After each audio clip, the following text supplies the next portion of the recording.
I'm in Toronto, Ontario, Canada, sitting in the Shangri-La Hotel. I'm Tim Byrne. This is Tim Byrne Almost Live. Tonight's episode is with Dylan. It's the second phase of Dylan. That's paint chips behind me. Dylan asked me about my personal life and about where I started and where it all began. And him and I are going to talk several times. He's such a good kid, you know, and you don't come across good kids like Dylan very often.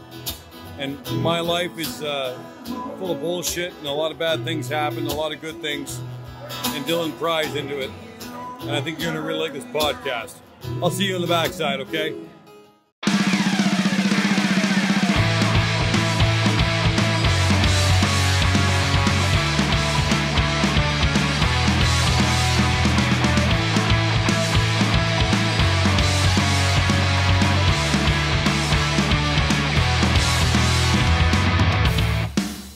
All right, what else you want to talk about? Anything. Come on. Hey. Come on, what do you want to talk about? You. This was all supposed to be you asking me questions, and now we just rambled on. Yeah, I know, right? Let's get into the dirt, because you're talking about boring work. The dirt? No, I Dirt. don't want to You're give the that to interviewer. anybody. I don't want to give that to You're the anybody. interviewer today. No. Come on, ask a Oh, is question. Dylan goes on Almost Live? Yeah. All right, nice. Put clean bathrooms on this. Well, because we had the bathroom talk before, right? Do you know, it's funny, too. I have a phobia about clean bathrooms. All right, get down. You do? Yeah. About clean bathrooms? Yeah. What's your phobia? Even here at Stadia and up at Byrne, I go out once a month or so, and I buy bottles of Mr. Clean Yep. lemon scent, Yep. and I put them in the bathrooms, not for the cleaners, for all of us to use after we finish having a shat. Because I can't, even at home, I scrub the toilet after I'm done. Of course, yeah. That sounds weird, right? It Does it sound weird? Even when I'm done at home, I scrub the toilet. I want it spotless. I don't want it to look like I was in there. I don't want anybody else to ever have to deal with my mess or my stink. Yeah. Shouldn't be leaving tattoo stains. No, and to the point where I've done it with all the buildings and the odd all-team meeting, I've said to everybody, Yep. clean up after your mess, yourself. right? Well, especially in an office too, man. Like everybody's using it. It's not just you. Yeah, let's spray with a little come on, spray with a little clean up the disinfectant. place, make sure everything's neat and A tidy. little disinfectant doesn't hurt anybody. Yeah. Right? I think we had that conversation because I talked about Crown having those alcohol wipe sheet things. Yep. I like Crown for They that. did it. I heard this on the radio today. They did a study, and they said apparently a lot of men don't wash their hands when they're leaving the bathroom. And they conducted this study in office towers. And what they did was they would grab samples off of the lever set, and they would see how wet it was when the guys are coming out. And yeah, apparently a lot of men do not wash their hands when they're coming out the washroom. All right. And there was some statistics backing it and everything like that. I'll be honest with you, Everything was back. my wiener is cleaner than anything I can touch in there. So if I can get in and out, okay. So if I can get in and out without touching anything else but my wiener, But I'm only going to touch my wiener. I don't know, man. And I'll be honest, I really, really enjoy touching my wiener. I don't know, man. Bathroom? Come on, do you want to touch anything in there? No, I just Do you wash your hands every time you leave? absolutely. See, but the Absolutely. taps and the 15-second rule. the Make tap- sure that the- when you're leaving, you grab a paper towel. And I you do, open up the and I lever do set. that. But Come on. but even the paper towel box where you pull it out. Yeah. The bag. I watch MythBusters. That paper towel Is it? box. They It's say probably that's the full worst. That's that and the blow dryer the blow dryer. dryer, the These amount of Dyson. bacteria that Yeah, because it's Yep. filtering, so it Yep. pulls air in. It's actually pulling E. coli in and And shooting it right back at you. shooting it on your hands. You got poop hands. But the paper towel thing, Majiggy. Yeah. It is dirty, icky. The sink's icky. Yeah. I mean, I don't want to touch nothing. No. And I like the bathrooms without doors. So I'll go in. Without doors? Yeah, I don't want any door. You know the ones that like the long hallway. You turn left, turn right, Yeah, get like in. They have in malls. And Yeah, everything. Yorkdale Mall has a lot of them, right? I'd rather go to that.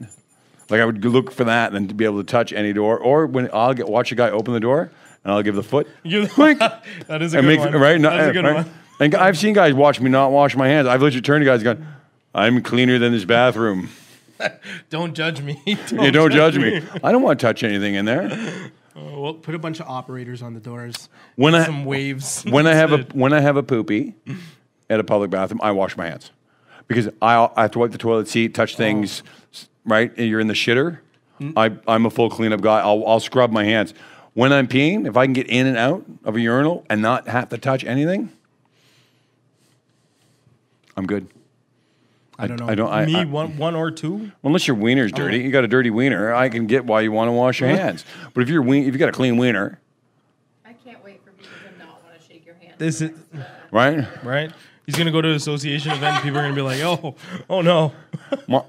Well, if you got a dirty wiener, I got it. But I'm gonna tell you, some of those bathrooms scare me. Unless you're up on the 30th floor of some office tower, some of those towers. Okay, you go to the concourse of whatever building, and some of them are disgusting, and I don't want to. I just don't want to. Ew. Yeah.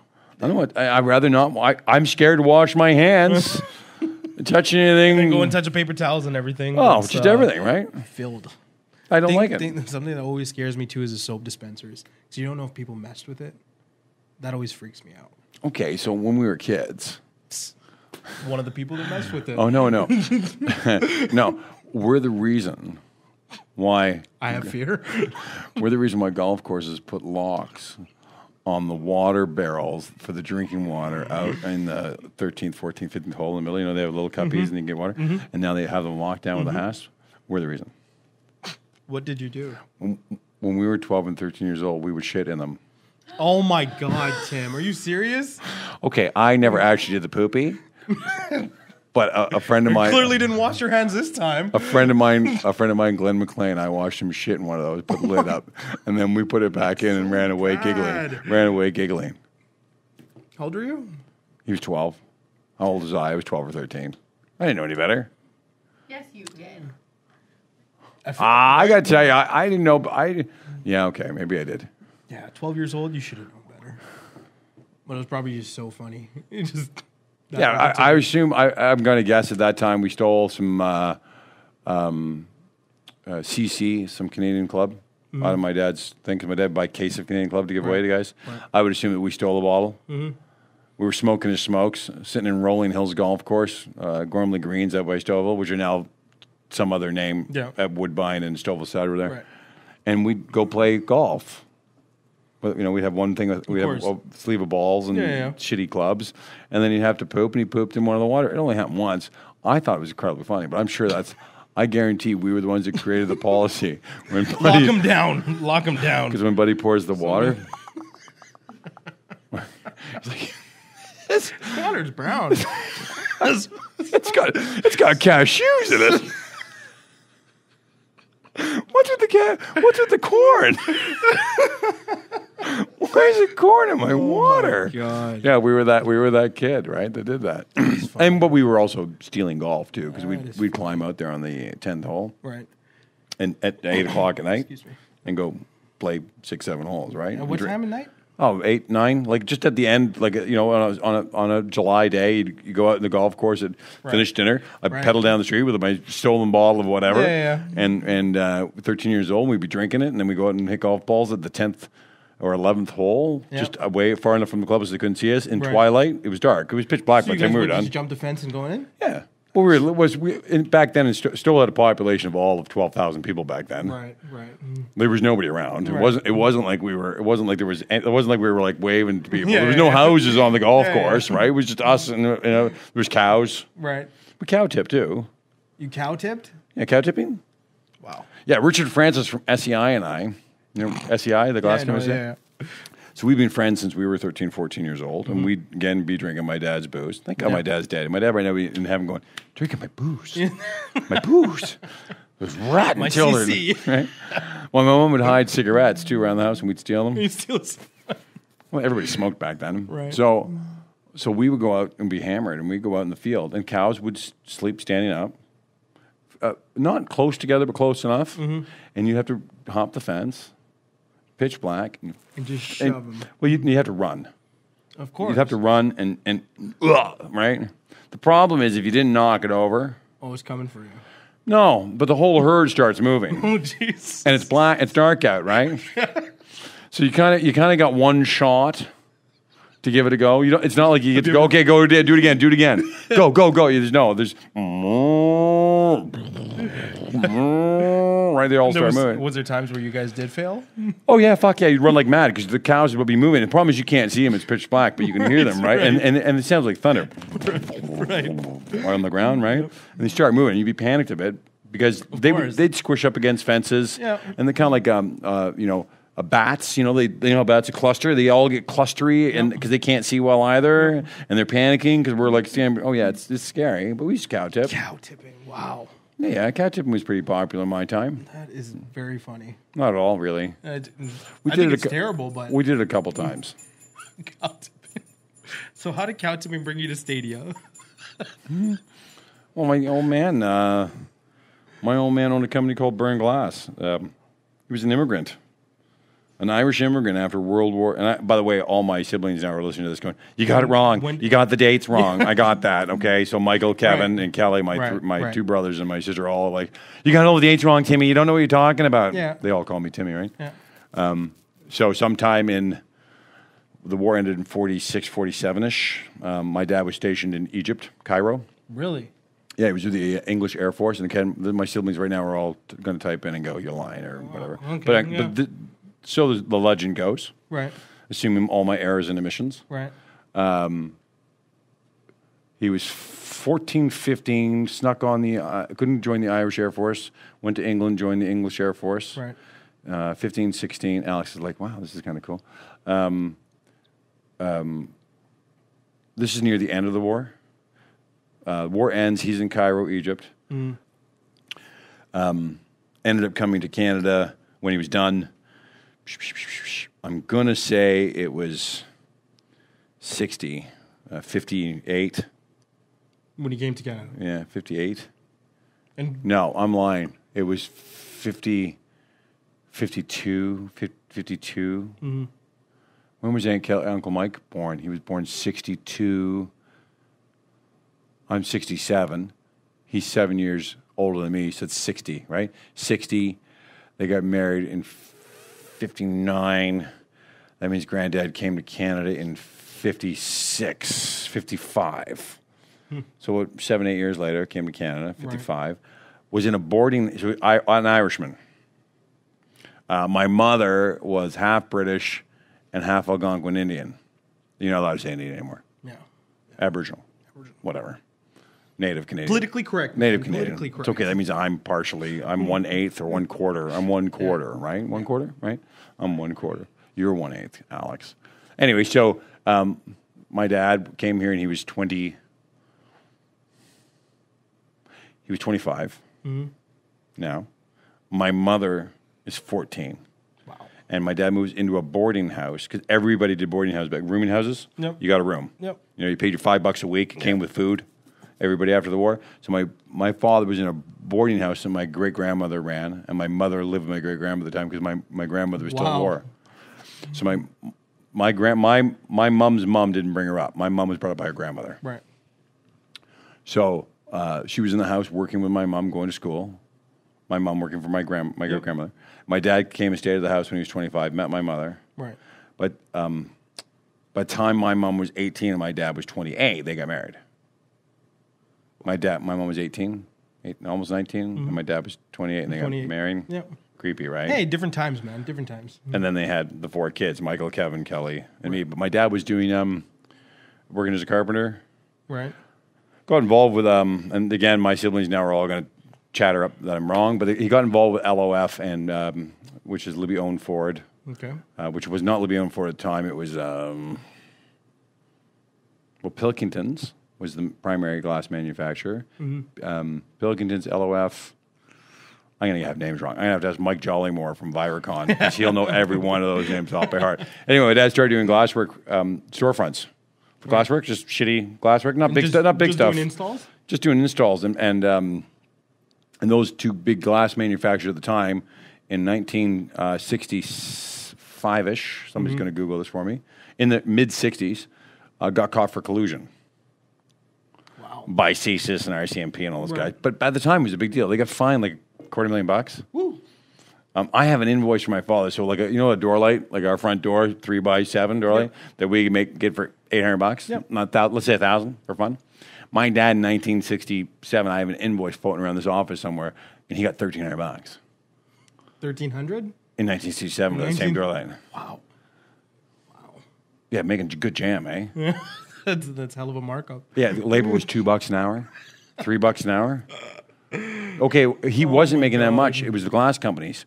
So there was only 2-3 major suppliers. So they were just charging. And they all knew each other's prices. They were charging a massive fortune for it. Wow. And they got caught. So they asked my dad to become a glass dealer, a broker, to get involved. Right. As a exclusive Toronto guy for Pilkington, I believe, at the time. Yep. And he went crazy and got involved and went and became Byrne Glass and got involved in the glass business. But that's what the company was called first. Byrne Glass. Yeah, actually, there was a bunch of names. There's Thomas Rayfield Byrne, TRB. Okay. That was their My dad's name was Thomas Rayfield Byrne.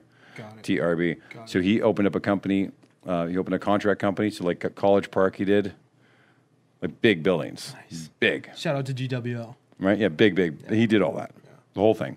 Wow. With the Eaton's family when they sold it. Jeez.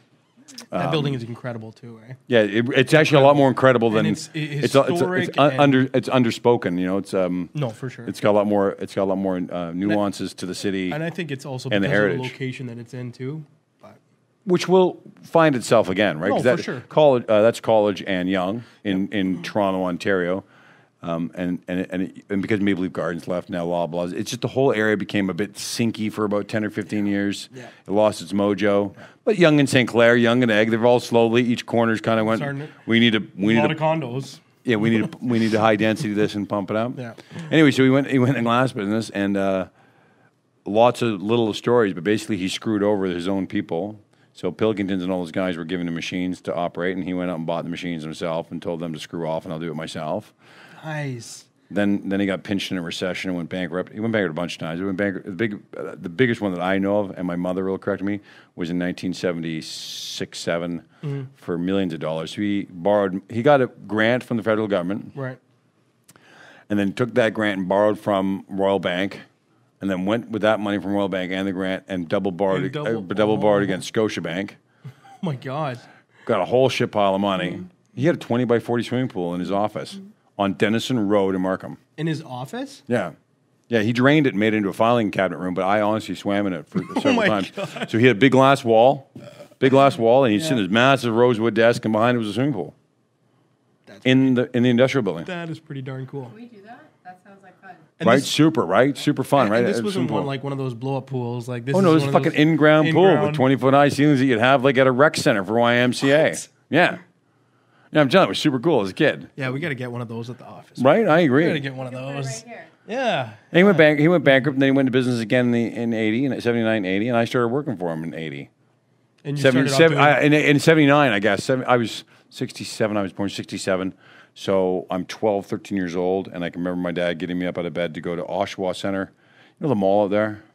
What's the mall in Oshawa's name, folks? The big one. It's like a mile long. Comment down below. The big mall in Oshawa. My dad, and who owns it now? Cambridge, Ivanhoe? I wouldn't know. It's a huge mall. You should go there and try to get some business. Maybe I should.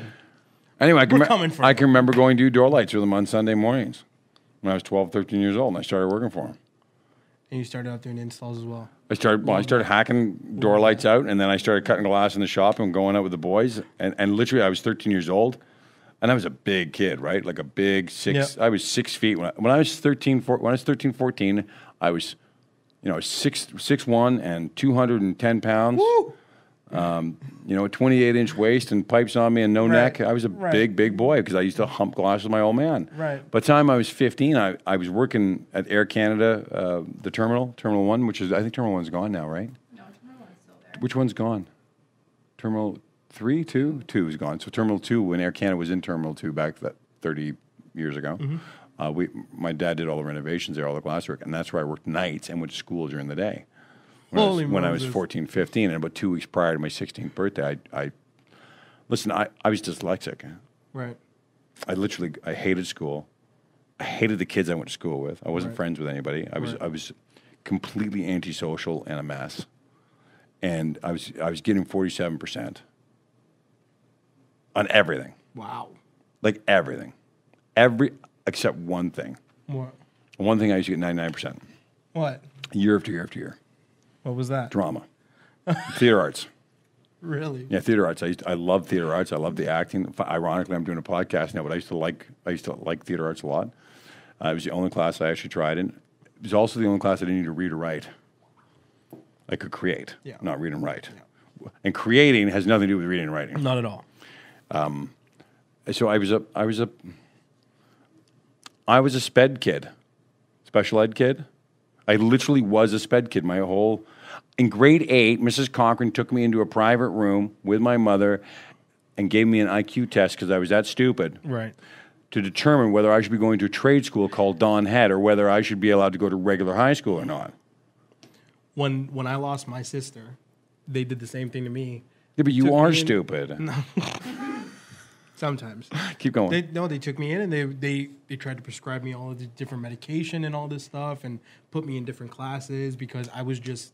What grade were you in when your sister died? Christina, right? Yeah, I was 10. So what grade? What grade 10? You're like 10. Grade. You act like you're 10. I think that's grade like 4 or 5. Yeah. See, grade 4 or 5. Yeah. Still really early, and I find, excuse me, even in schools nowadays, I talk to my sister and everything about it as well, and I find that a lot of schools they do that now where they're literally trying to give kids all these different medications and think that that's the solution. But I personally believe everybody learns. Did you take meds? No. You refused? I refused. Like you put the pill in your mouth and spit it out?